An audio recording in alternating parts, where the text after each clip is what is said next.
zani zabihayni kon boog dafa war rot ci xadis kalimatun anhu ruwi anhu sallallahu alayhi wa sallam ana ibnu zabihayn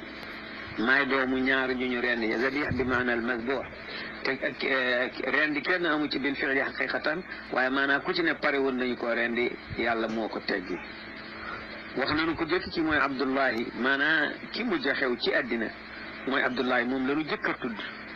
yàllaa ko jot nde bàyyam rendi koon na ko ñaareel ba mooy jadduhul ala Ismail ibnu Ibrahim wa qad waqaat qisatuhu fi surati Saffat moom la ni aji ñaareel ci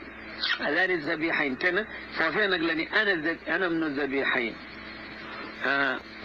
benn badawi nee nañu dikk na naan yonent bi nee na ko فعد علي مما أفاء الله عليك يا ابن الذبيحين فتبسم عليه الصلاة والسلام ولم ينكر عليه تروه أنا ابن الذبيحين جمو وخال بوبام نيو بن أعرابي وينتو بادي يبو ألي نينا نكو فعد علي مما أفاء الله عليك ما نجوح ما كل لا يلا فيه وله مما أفاء الله مما أرجعه الله عليك من النعم من الأموال من الغنائم فعد علي maanaa jox ma ci rek aada alayhi bi kada min kada maanaa jox na ko ci mimma afa allahu alayka li la yàlla xéewale ca yabna zabihayni yow ñaari bàyyi yi ñu doon bëgg a reen nee na fa tabassama alayhi salaam walam yunkir alayhi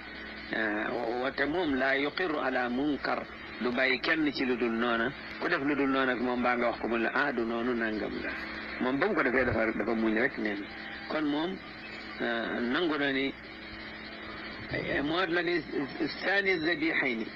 ñaareel ca ñañu doon bëgg rendi ci tartib rek nde kii moo doon ku jëkk mooy Ismailu xaala wax na bidaa ci lii ni Ismail moo doon zabih ndax amul ittifaq la bayna al millatayni l'islam wa bayna al milal ni Ibrahim am na doom bu xam ne doon na ko bëgg a rendi ngir nisaram jumu nisar ama Ibrahim boobee doom nag wute nañu ci Ismail la wa huwa saxiix wala Isxaaq la moom it wax ju siiw la waaye saxiix mooy Ismail daanaka mënees na woote ni mooy nasul Qur'aanil Karim qaala wax na bidaa ci lii ni mooy Ismail annaasibu zabxi ña nga xam ne ñoo askane affaire rendiga inde turbati fa suuf sa alkarami sa di aji tedd mooy turbati Makka ñeni Makka la xewe woon du ñu wuute ni Ismaila waaye nag ñeni baytul muqaddas la xewe woon ñooña ñooy wax ni Isxaaq la ni ki yahuud ak ñeneen ata ci ulama al muslimin am na ci ñu jàpp ni Isxaaq la su ko defee mooy waxu ña nga xam ni nasabu askan nañu dab xare ndiga kon nag de وقيل إسحاق لما جسي سما بتجيل وول وقيل إسحاق هذا قول من نسبوا الذبح في إيليا نهج الهدى التزم وقيل من إسحاق له وهو ضعيف هذا لين إسحاق له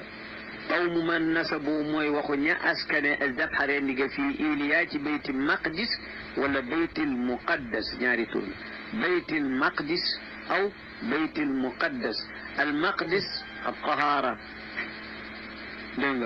مقدس مطهر التزم تقول نهج الهدى نجرم جليكو يونو جليكو الفصل السادس في ذكر تزويج عبد الله آمنة أمه صلى الله عليه وسلم abonné activé